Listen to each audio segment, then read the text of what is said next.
શ્રી સ્વામિનારાયણ ભગવાનની જય. અત્યારે નાના નાના બધા બાળકોએ અભાવગુણની ઉપર વાત કરી. એકે શબ્દ બીજી વાત નથી. અભાવગુણ અભાવગુણ અભાવગુણની વાત કરી છે. અને આપણે પણ કેટલા ડાયા છીએ. ખરેખર આ કટાક્ષની વાત નથી. અને આપણે બધા બુદ્ધિશાળી, આપણે બધાને પોતાને માનીએ છીએ. કોઈ એવું માનતું નથી કે હું મૂર્ખ છું. બધા જ, અને સાચી વાત છે, એમાં ખોટું નથી. પણ એ જે દાપણ જે કેવું, એનો ઉપયોગ શું, એનો ઉપયોગ ખોટમાં આવતું હોય તે કરવા જેવું નથી. હવે ધંધો વેપાર કરીએ છીએ, બધાને ખબર છે. ખોટા એ તરત જ બંધ કરીએ. પરદેશમાં તો 25% નીચે પ્રોફિટ જવા લાગે તો તરત જ બંધ કરે, ગમે એવું હોય તો. એટલે એ તો આપણે સમજીએ છીએ, પણ અભાવ ગુણમાં કાંઈ સમજતા નથી. કાંઈ અને પડી નથી. પણ જો યોગી બાપાએ કેવા શબ્દો વાપર્યા છે. હું 50 વર્ષથી સત્સંગમાં છું, પણ થાવાળા જેવો, એટલે નકામો જેને આપણે કહીએ, એનો પણ મને અવગુણ આવ્યો નથી. દીવ ભાવથી જોઉં અને એને અવગુણ લેવાય જ નહીં. એ તરફ વૃત્તિ જાય જ નહીં. કોઈનો અભાવ લેવો, અવગુણ લેવો, અને બધા દિવ્યમાન. હવે આવા ગુરુ મળ્યા છે આપણને, અને પછી છતાંય આપણે કાદો કીચડ ઉછારીએ. એ કેવું કહેવાય? આ ગુરુ પરંપરા એક એકના શબ્દો જોઈએ તો આપણને. એટલે આ સત્સંગમાં આવીને કરવાનું શું? સત્સંગ મળ્યો પણ કરવાનું શું? આ અભાવ ગુણ એમાં લેવો જ નહીં. આ બધા ગુરુઓના વચનો આપણને કહે છે, એકાંતિક સંતોના વચનો, એ બધા આપણને ગુણ લેવાની વાત કરે છે. જો સ્વામીની એક વાત, આપણે એક બાળક બોલ્યો કે નિત્ય લાખ રૂપિયા લાવતો હોય પણ સત્સંગ ઘસાતું બોલતો હોય તે મને ગમે નહીં. અને પછી એ તો વાત બરાબર. બેઠો સૂતો ખાતો હોય પણ ભગવાનના ભક્તનો ગુણ લેતો હોય.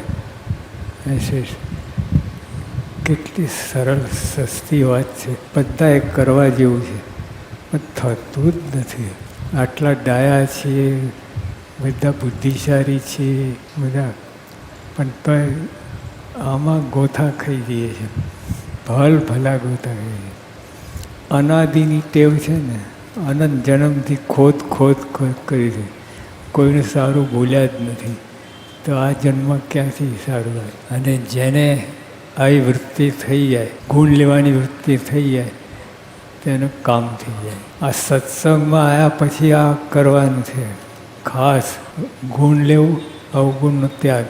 પણ આપણે એવું થતું જ નથી. પછી ગમે એવી ડાપણની વાત ફેરવાઈ જાય છે અને અવગુણ ઉપર જ જતા રહીએ છીએ. કોઈ ગમે એટલો મોટો હોય, એકાંતિક ભક્તો હોય, પણ જે એના અવગુણની વાત કોઈ કરે, નાનો બાળક પણ કરે, મનાઈ જાય કે એવું હશે. અને બીજા ભક્તોનો ગુણગાન ગવાતા હોય પણ તો એમાં દૃષ્ટિ પહોંચે જ નહીં. હા, હશે એવું કરીને સાંભળતા જ નથી, ધ્યાન હૃદયમાં ધારતા જ નથી. એ બધી. અને તો આ સત્સંગમાં આટલું જ છે. સત્સંગ આવ્યા પછી આ સત્સંગ કેવો સત્સંગ મળ્યો છે આપણને. આ સત્સંગની વાત, એનો મહિમા તો અપરંપાર છે. આ એવા સત્સંગ મળ્યો છે, અને તો આમાં આવીને લાભ લેવાને બદલે ખોટનો ધંધો કરીએ, એ કેવું કહેવાય? કે અબજો રૂપિયાની કમાણી થઈ શકે એવું છે અને સહજમાં, પણ તોય આપણે ખોટ ખાઈએ કેવી વાત કહેવાય. પણ જે આ અવગુણ તરફ અભાવગુણ આ બધા બાળકોએ બોલ્યા એક શબ્દ બધા અભાવની વાત કરી છે. ના લેવો અને સાર બધું એવું આવ્યું છે. અને તો આપણે વિચાર કરતા સાંભળતા જ નથી. આ વાત સાંભળતા નથી, ધ્યાનમાં આવી જાતા રહીએ છીએ. કેટલી સરસ વાત, બુદ્ધાની વાત, મોક્ષ થવાની વાત છે. જરાક એક શબ્દ પણ ધ્યાનમાં આવી જાય અને પ્રાણ વર્તે તો કામ થઈ જાય એવું છે. શ્રીજી મહારાજે જાતે પોતે જ વાત કરી. ભલે અમારી સેવા ન કરતો હોય, અંગત સેવા ન કરતો હોય, અને કેટલાને અવકાશ ભલે શ્રીજી મહારાજ એક અને આપણે 4-5 સેવક હોય, બીજા ક્યાંથી મળે? તો મારે કંઈ કે એની વાત નથી. જો મારે કંઈ જે અમારી સેવા ન કરતો હોય પણ હરિભક્તના ગુણ કહેતો હોય તો તેને અમારી અતિશય સેવા કરી માનીએ છીએ. લેવા દેવા બેઠા જ્યાં તમે બેઠા છો ત્યાં 1 ઇંચ ખસવાની જરૂર નથી. અને સેવા, અતિશય સેવા ભગવાન માની લે છે. કેવું કહેવાય!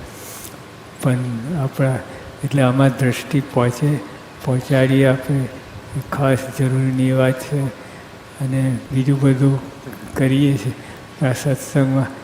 ગુણ અવગુણ, ગુણ લીધા જ રાખો, અને એ તો ભગવાનનું ખાતું છે.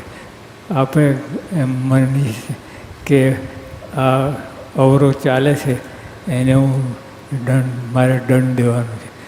તમે કોણ દંડ દેવાના? તમે પોતાનું તો ઠેકાણું નથી અને બીજાને દંડ દેવાની વાત કરે છે. પણ એ મહારાજનું ખાતું છે, શ્રીજી મહારાજનું ખાતું. કોને દંડ દેવો ના દેવો, પણ એ તો કંઈ કરતા નથી. એ તો ગુણ લેવાની વાત કરે છે. અને આપણે વચ્ચે ડાપણ કરીને કેટલું, જો ક્રાઇસ્ટ હતા, ક્રાઇસ્ટ ઈસુ મસીહ, હવે એ એકવાર જતા હતા, ત્યાંનો એક કાયદો છે જેરુસલેમ ઇઝરાયલમાં, કે જે બાઈ હોય, ખાસ બાઈઓ જે ગુનામાં વાંકમાં આવે, વ્યભિચાર કરે, તો એને પથ્થરાથી મારીને ઠેકાણે પડે, મરી જાય ત્યાં. તો બધા એક બાઈને જરૂર હતી, બધા પથ્થરા લઈને ઊભા હતા કે આ ઠેકાણે પાડી દઈએ. લાગત જોતા હોય, બીજાને દંડ દેવાને તો બધા મનમાં હોય. પણ ઈસુ મસીહ ત્યાંથી પસાર થતા હતા, એમને જોયું કે આ શું ચાલે છે. પછી બધાએ વાત કરી તો ઈસુ મસીહ બરાબર આવો દંડ દેવો જ જોઈએ. એટલે બધા ખુશ રાજી થઈ ગયા કે જે ઈસુ મસીહ ક્રાઇસ્ટ અમારા પક્ષમાં છે. પછી ધીમેથી બોલ્યા, પણ એક શરત, જેને કોઈ દિવસ પાપ કર્યો ના હોય, કોઈ પણ પાપ કર્યો ના હોય, એ પહેલો પથ્થરો મારે. બધાના પથ્થરા હેઠા પડી ગયા અને બધાને જતા રહે, વિખરી ગયા બધા. હવે જેને અધિકાર હતો પહેલો પથ્થરો મારવાનો, એને રક્ષા કરી. અને બીજા બધા ડાપણિયા લઈને મંડ્યા હતા. તો જે જેને અધિકાર હતો, એટલે ભગવાને અધિકાર છે કોને દંડ દેવો, કોઈ ના દેવો, અને એ બધું કરે છે. આપણે વચ્ચે લઈ મંડ્યા છે કે અને આ ચારને ઠેકાણે નહીં પાડીએ, સત્સંગ બગડશે, બધું કરશે. મહારાજે સીધી વાત કરી, ભલે મારી સેવા ન કરે, હરિભક્તના ગુણ કહેતો હોય તો તેને મારે અતિશય સેવા કરી એમ માનીએ છીએ. એના ઉપર જાઓ ને, બીજી બધી ડાપણ શું કામ કરવું? અને આ વેપાર ધંધામાં આપણે ખોટનો ધંધો કરતા જ નથી. તો આ બધી અભાવોમાં તો એટલી બધી ખોટ, અને પોકારીને કહે છે આ મોટા પુરુષો, પણ તોય આપણે કાને ધરતા જ નથી આ વાત. જે થવાની હોય થાય. હું તો જેમ કરું છું એમ કરવું રાખે. એટલે તો ભલે કરો. આ અભાવ વગરની વાત મહારાજે જે આપણને વાત કરી છે એ પ્રમાણે તમે દંડ થવાનું જ છે.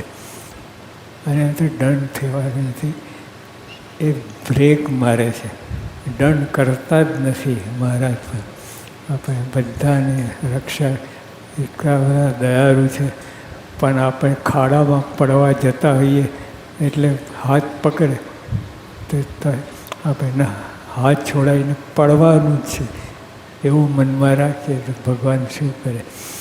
એટલે આવી સરસ આ સત્સંગ આવીને બીજું કાંઈ કરવાનું એકદમ નિત્ય લાખ રૂપિયા લાવતો હોય સત્સંગ ઘસાતો બોલે તો મને ના ગમે.